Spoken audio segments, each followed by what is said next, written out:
Türkiye'den Hasanov Aktan Azizbekovich, Kırgızstan'ın 55. kızmat kılığa saltanatlı turda ant veremin. Komandirler men başçılarım duruktan taqatlarıma ant berin. Öz gücümde egerde gerek bolsa ömürümde bu ant verin.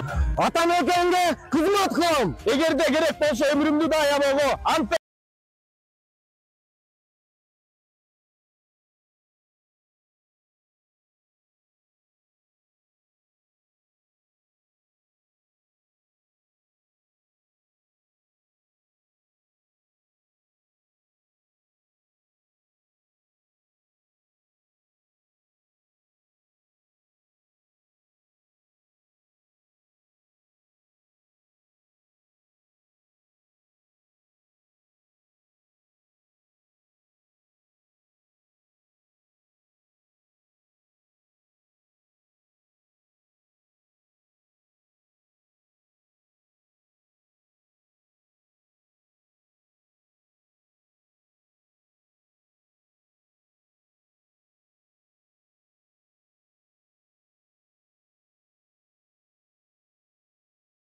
Сентябрь 1989 жылы мамлекеттик тил мыйзамы кабыл алынган. Ал эми Кыргыз армиясы 1992 жылы түзүлгөн. Бирок алгачкы түзүлгөн күндөрү Советтер Союзунун калыпка салынган тартиби менен кызмат уланып, мамлекеттик тилге маани берүүгө мүмкүнчүлүк деле болгон эмес.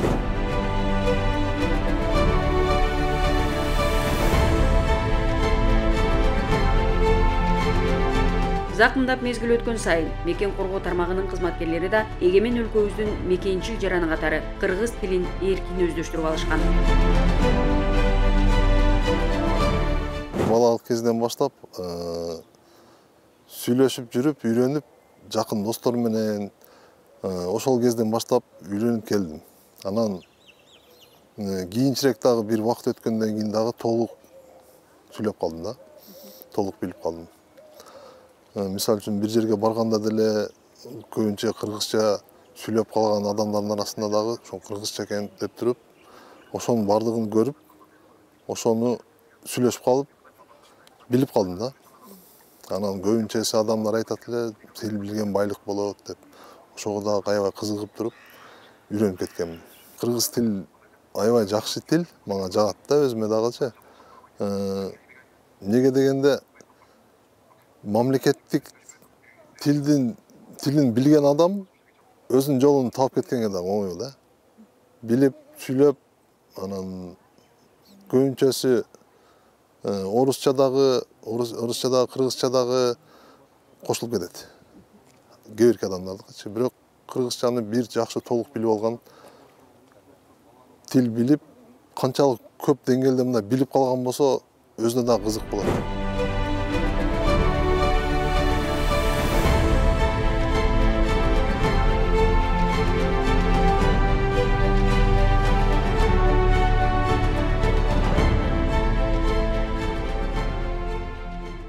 Бүлөбүздө орус тилде сүйлөшөбүз, бирок кыргыз тилди аябай биринчи орунга коюп, үйрөнүп, балдарыма дагы үйрөтөм да.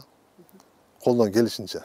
Бирок үй бүлөдө бизде русскоязычный орус пели окуганбыз да. Орусча эле сүйлөйбүз.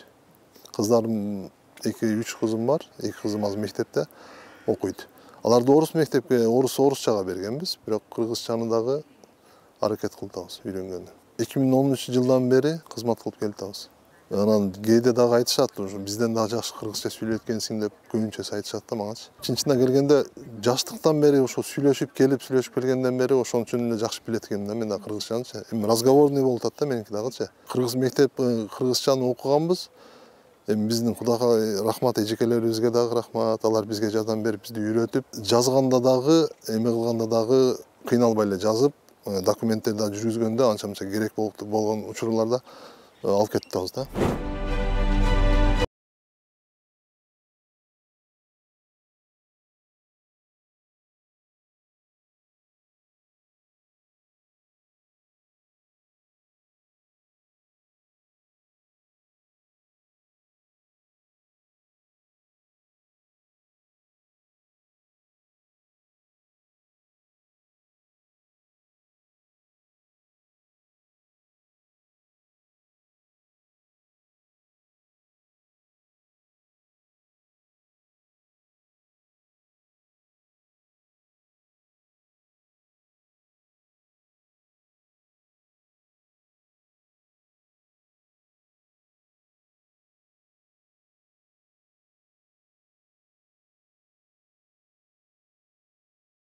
Кыргызсыңбы?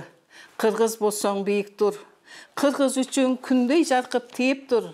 Аскасына ала тооңду сөйөнүп, алчыланып ак калпакты кийип тур. Кыргыз болсоң бейпил ачык, кенен бол. Көлдөй тунук, таза болгун, терең бол. Карун казык, башың токмок болсо да, калк кызматын аткарууга бекем бол. Кыргызсыңбы? Өз тилиңди мактай жүр. Киргиз эмес, кыргызмын деп тактай жүр. Кайда жүрбө, кайсы тилди сүйлөбө, кыргыз тилин карайыңне сактай жүр.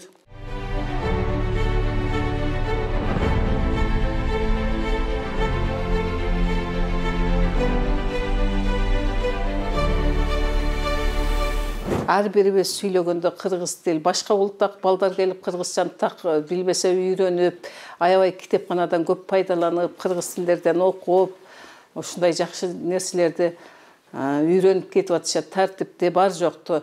Армияны билбеген адам ар нерсе деши мүмкүн. Баякы бир уйдун мүйүз сынса, 40 уйдун мүйүзүнө доо кетет деп армияда сыймыктуу. İştesің de сыймыктуу.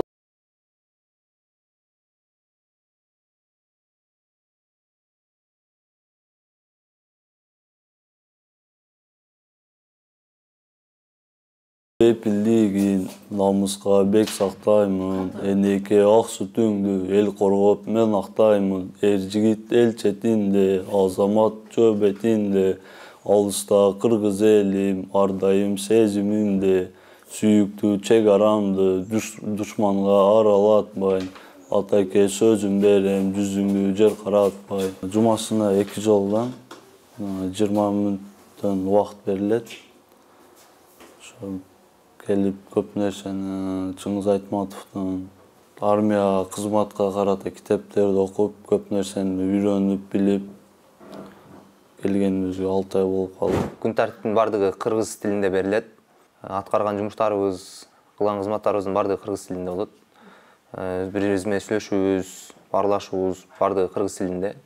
Бул китепканадагы китептердин көбүнчөсү кыргыз тилинде. Армияга келгенибизге 6 ай болду.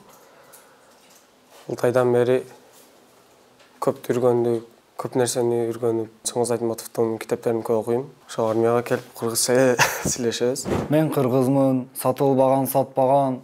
Мен кыргызмын, бабан аркын сактаган. Ата журтка жасасам дейм бир эмгек, ар бир таңда чоң казатка аттанам. Мен кыргызмын, асман жерге жашташмын.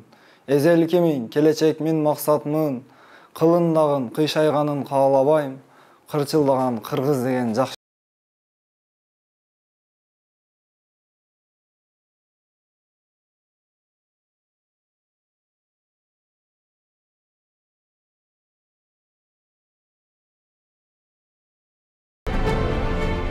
Birinci 4 yıl hiç kim ança neme mani berilmedi. Andan keyin uşunday çeşimler çıktı.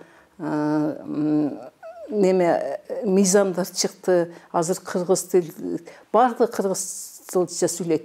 Armiyada men başıman ötkende aytayın. Moskvadan okunu бүтүп, бул жака 3 жыл туруп келген экен армияга. Кыргызча сүйлөй албайт экен. Ошол бала кыргыз тилди үйрөнүп, мен кадимкидей мындай куплет айтышты да, кыргыз тил темасында өткөнүмдөчү. Ушунчалык ыраазы болдум. Эже мыналуу эмне дейлет, мыналуусу кандай деп, мен кыргыз тилди билбепмин. Кыргыз өзү кыргыз экен, кеткендерине канча болгон экен. Ал жактан Москвадан бүтүп ал жакта иштеп жүргөн экен. Армияга чакырылып, анан ошо кыргыз тилди билгенин аябай сүйүнүп, мен ата-энеме сүрөткө тартып бергиле, ушул сүрөттү чыгарып бергиле деп сыймыктанып кетти. Бизде көп улуттагы балдар келсе деле кыргызчаны үйрөнүп кетет сөзсүз. Анан бир эле мен китепкана мына китеп боюнча эле өтпөйм. Келгенде ар түрдүү эне катары дагы талап да кылам.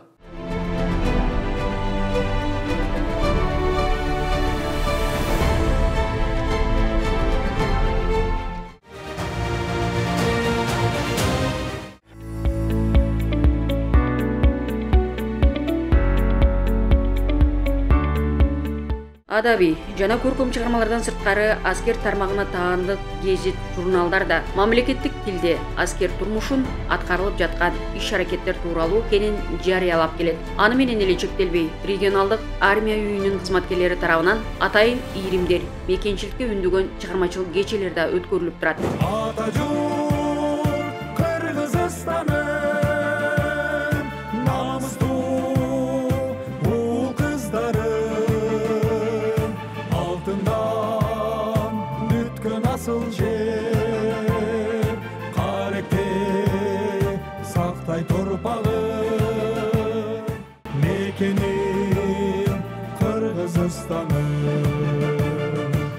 Мекен жөнүндө кыргызча ырылар, патриоттук ырылар өтө көп. Дагы жазылып, аз акындарыбыз дагы мына акыркы кырдаалга жараша акындарыбыз дагы мекенди сүйүүгө үгүттөгөн ырларды аябай көп жазууда. Аскердик оркестр дагы азыр кыргыз композиторлорунун ушундай кыргыздын чыгармаларын марш кылып ойноп, азыр көбүнчө ушул өзүбүздүн аскер жүрүштөрдө дагы кыргыздын композиторлорун кыргызча музыкаларды ойноп жүрүшөт. Аскер кызматкери бол 2012-жылдан бери келген болсом, көбүнчө эле ушул кыргыздын мекенчил ырларыны, кыргыздын жазылган акындарынын ырларын аткарып келебиз. Акыркы ошо 2020-жылдан бери эсептеп кетсек, бир 5-6 жаңы ырлар, жаңы акындар, жаңы ырларды кыргыз тилинде жоокерлерге дагы баягындай саптыгыр кылып жазууда.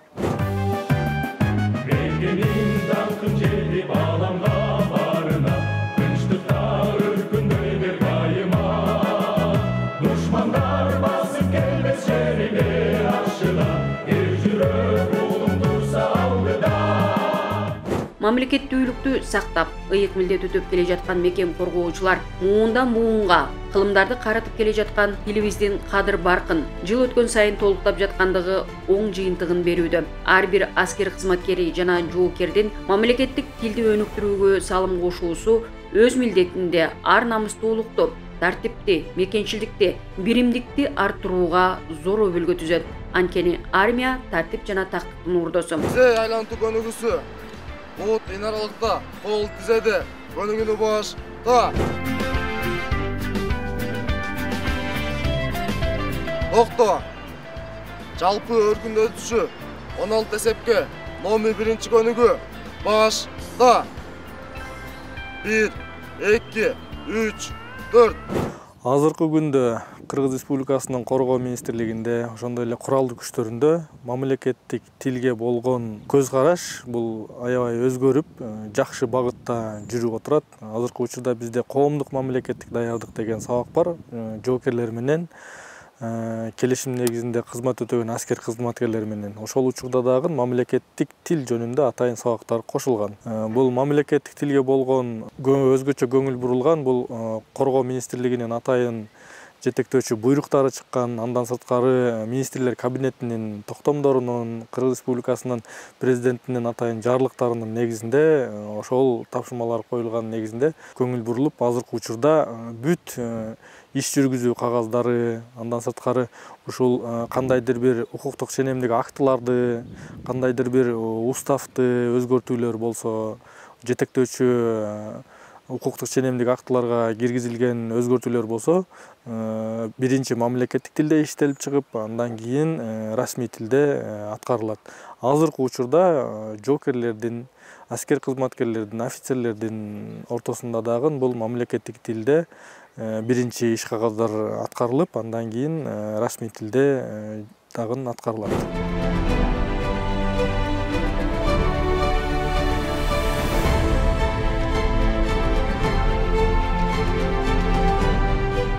Айта кете турган болсок, бул азыркы күндө мамлекеттик тилди жакшыртуу багытында аскер бөлүктөргө ушул жылы атайын мамлекеттик тилде ушул кыргыз мамлекеттүүлүгүнө салым кошкон биздин жазуучулар боюнча адабий китептер чыгарылып, сөздүк котормолор атайын китепканаларга келип түштү. Тактап айта кете турган болсом, бул жагы Лейлек районунан баштап аяк жагы Жалал Абад облусунун Ала Бука районундагы аскер бөлүктөргө чейин ушул мамлекеттик тилдеги китептер таратылып берилүүдө. Аскер кызматкерлери мамлекеттик тилдеги ошол жоболорго ылайыктуу сынакка катышып, экинчи орунду багындырган учурлар бар, сыймыктануу менен айтсак болот.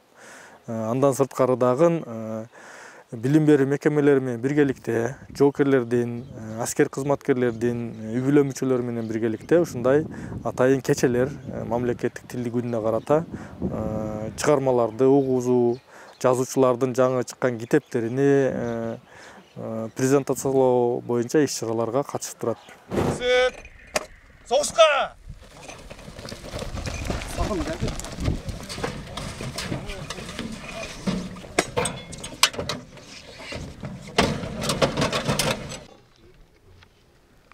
Эсеп, көңүл бур.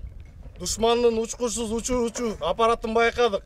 Түштүк тараптан алыстыгы 750 метр, бийиктиги 800 метр, ажымут 210. Эсеп, огат!